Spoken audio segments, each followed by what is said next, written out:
Memento Mori, Latin for remember death. When I find these old homesteads that are in ruin and I visit old ghost towns, I'm captivated. For a long time, for decades actually, I didn't really know why. But then I was introduced to this idea of memento mori, Latin, remember death. Seneca, the great Stoic philosopher, spoke of it, Epictetus, and in fact, it runs way back. Judaism, Christianity, the Gnostics, the true seekers of knowledge. You see art, ancient art, which depicts processions of people, and interspersed with those people are skeletons. That's memento mori. Remember death. So why is this important? It's important because it gives us something of a barometer for our lives as we become seduced and captivated by the illusion. Remember death. Puts everything in perspective. So for decades, I would explore the American Southwest and find these old, ruined, forgotten homesteads, ghost towns, old mining camps, old dwellings, and they've really captivated me. And I didn't really know exactly why until I was introduced to this idea of memento mori. And what I realized was it's an anchor point. It's a reminder. These people who built these places had dreams, passion. They bled a lot of sweat, a lot of tears for these places like this. By the way, side note, this is one of the locations that I filmed in for my most recent liminal spaces style experimental film, Oblivion Cult. And I'll talk a little bit more about that later, but Oblivion Cult, part of it happened here in this spot. So why is remembering death a thing? I mean, on its surface, one might say, well, that's kind of negative, right? Oh no. These ancient philosophers, Epictetus and so forth, they knew exactly what they were talking about. So let me paint a picture. In today's world of doom scrolling, social media, observing other people's lives, it's very easy to fall into the trap of, wow, why do so many people have it better than I do? Or why did this person end up privileged when I have to struggle? Well, Memento Mori puts things into very clear perspective, gives you a truth. It allows you to see beneath the veneer of this illusion of material things and the material life and realize that we're all headed in the same direction. And so even those you see who are pretentious, arrogant, full of hubris, who are falsely creating a status that they claim to dwell in, upper class, elite, whatever, guess what? They're gonna die.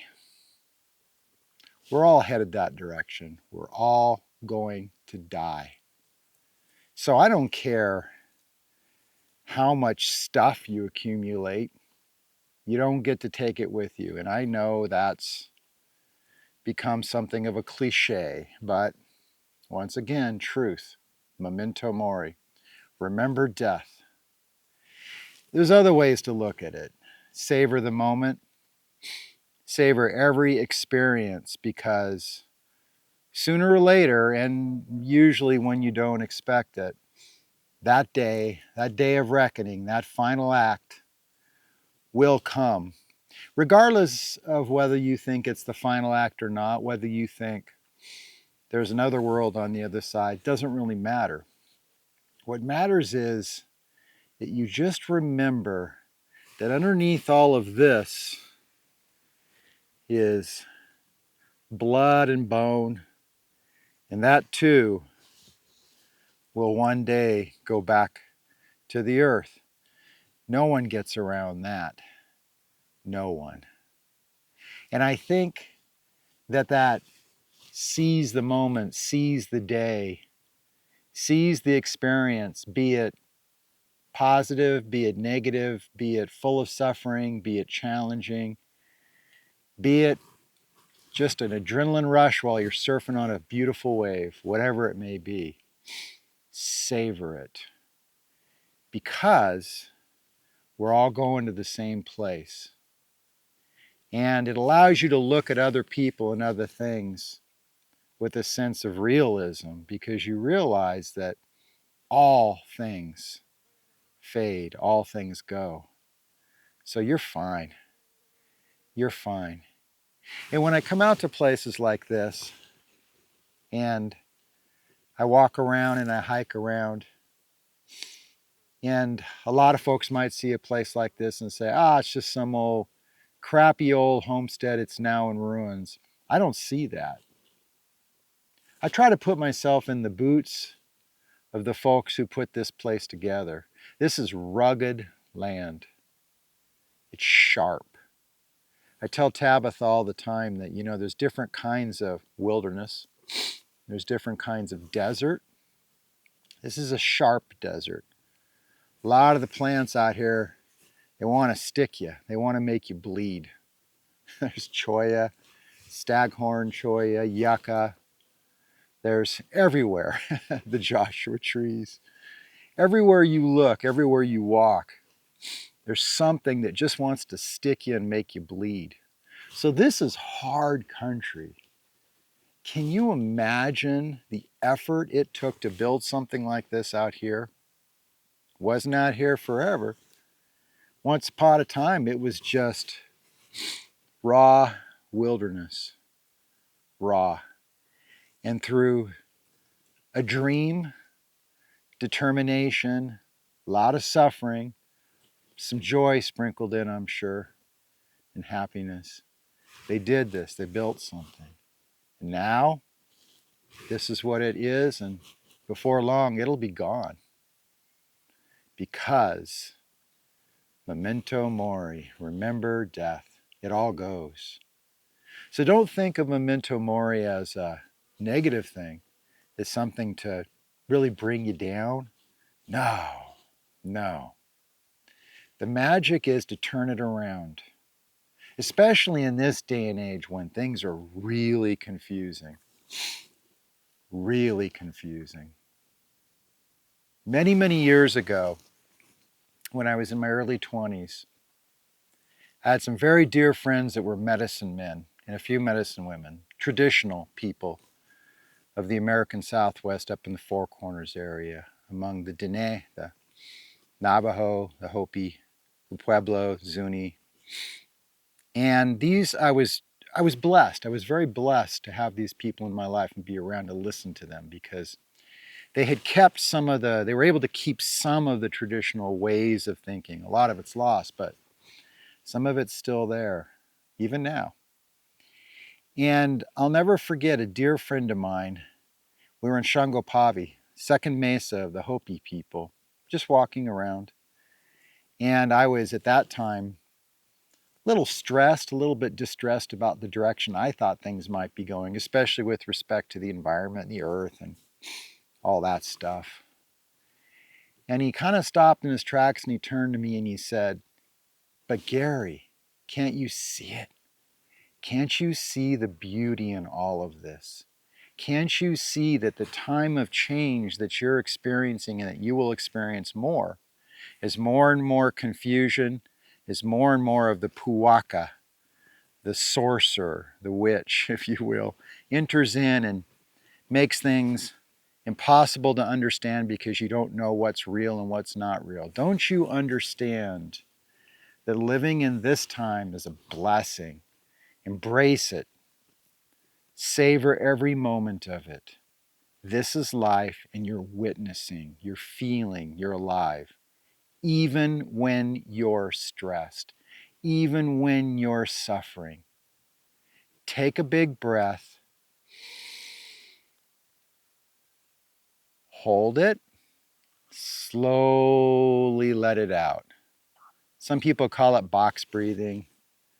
The people of the East have other names for it. It's been around for a very long time. It's not really box breathing. Just take that breath, relax. Changes everything. Cortisol levels come down, and you can begin to embrace these ideas, such as remember death. I have been to so many sites like this over the years, and every single one captivates me. Every single one has a personality, if you will.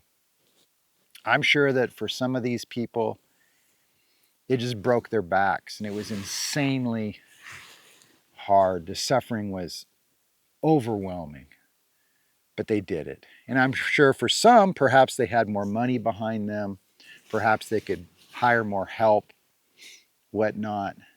Perhaps their journey with something like this wasn't quite so hard. But I'll tell you this through experience, and I don't claim to be draped in mountains of wisdom or anything, but I've had enough experience to understand this. And that is that the suffering, the ones who just did everything themselves, day in, day out here, they loved this place more and they respected it more because they bled for it and they suffered. And when you're in that moment of pain and suffering, man, it's hard. And someone like me comes along and says things like this, and you just want to like yell at them and say, shut the F up. This sucks. I know. I know. Man, do I know. I've shot hundreds of movies and television shows over the years. Lower budget stuff. That's been my thing. And when you do that, man, you're doing a little bit of everything on your own. And there are days where you are beat to death. Well, damn near. And sometimes in that, I'm able to remind myself of these places. I remember that. I remember these places because I think, you know, A, I'm not alone. B, if I think I'm the first person to do something like this project or whatever I'm doing and going through hell in the process, that I'm somehow, you know, poor pitiful me. Really? Are you kidding me? Damn, we're spoiled. We are so overwhelmingly spoiled in this country. I won't speak for other countries, but dear God, man, think about it. Think about what others before us have gone through. They got through it, and now they're gone. And therein lies the magic of those ghosts. Those ghosts have a lot to tell us. Don't be pissed off when you see that a-hole driving down the road in that Lamborghini thinking he's on top of the world and he's the best there ever was. We all know by now that that's a lot of bullshit. And more than likely, he's got a lot of insecurities that he feels like he has to flaunt and show that thing off. That's a revelation of insecurities, what that is. Nothing else. And it's really, really ridiculous. Because at the end of the day, you see a car crash and a mangled car and the steel and all that junk that's hidden underneath the outside. May as well be a Honda, right? You can't even tell the difference. It's just a bunch of metal and plastic and junk. So that's the power again of Memento Mori. Remember death. We're all going there. The dude with the Lamborghini, the guy living on the streets that's got nothing, who's lost everything. We're all going to the same place, man. It's a one-way. We're on a train where, where that locomotive is locked in place. It's not going anywhere except there, whether we like it or not, right? We have different paths along the way, perhaps, but that destination's not changing. It's not changing. I had a sense of this my whole life. I don't know why. I don't know why. Could be my father died when I was 4 years old in a plane crash. He had his own plane. He was a private pilot. He was out screwing around and doing stupid things one day with a buddy of his, and both of their planes collided midair, and they both went down and died. I was 4. My dad was my best friend. He was an amazing man. He was adventurous. Wow. And something happened when he died. I've got a memory loss of about a year. I don't remember, because I'm sure it probably just shattered the hell out of everything I had going on as a little kid. And it changed my perspective a lot. And so when I talk about things like Memento Mori, you know, I think some of those things are coming up to me subconsciously and I don't even know it. But I've had a sense of it. I've had this sense of, look, we're all going to end up 6 feet under or in ashes sprinkled across an ocean or a mountain or whatever the hell it is. We're all going there. So dear God, make the best of it. Make the best of every second. And I don't care whether you were born in poverty or with riches galore. Doesn't matter. Make the best of it. And that's what these places tell me every single time. Man, I've been to a lot of these places, and they're all speaking to us. If we walk around, try this sometimes. If you're ever in a place like this, similar place, old, ancient, ruins, whatever, try to walk in absolute silence. You've got other people around you, tell them to shut up. Stop talking about their stock options and bullshit and say, look, man, let's let this place speak to us. Let it speak. And if you do that, I promise you it will. Maybe you'll just get a little teeny morsel, but you'll get something. Because these places have been speaking to me for years. And I brought a lot of people out here who've done nothing but grow up in cities and have had no idea what a place like this is like. But when they get out here, they get quiet because you can feel it. It's in the air. The ghosts are talking. The ghosts are here. That vibration, that frequency, that energy, it's here if you just listen. Memento Mori. Listen. Listen. And the next time you're watching some history show or whatever and you see that panel, that hieroglyph of all those people and the skeletons in it, interspersed in it, you'll know. Smile and think, aha, Memento Mori. Now, when I was filming Oblivion Cult, my last film, I shot part of it here. And boy, was this place talking to me then. Because I fabricated a story afterwards. Part of that story, actually, is history. I found out a little history about this area, and I talk about it in one of my other talks. I think it was a couple of talks ago. You can go back and look at that. It's the one that's about Oblivion Cult, about the settlers that came in here and that were given this land in the early 1900s and what happened to them. So go check that out. And by the way, with respect to Oblivion Cult, you know, as I was driving out here, I was thinking about this. You know, it's the perfect edible and mushroom movie. So if you're like everybody else and you're just hunting for a bunch of bam, bam, bam, bam, you know, little adrenaline hits, little dopamine hits, this movie's not for you. Forget about it. Go doom scroll. That's your ticket, right? But those of you who want something deeper and want an experience, go do an edible. Go do some mushrooms, whatever. I'm not telling you to do illegal stuff. I'm just saying, hey, if it's available and it's legal, whatever. There's the stupid disclaimer I had to throw out there. Anyway, do it and then watch Oblivion Cult. Watch it.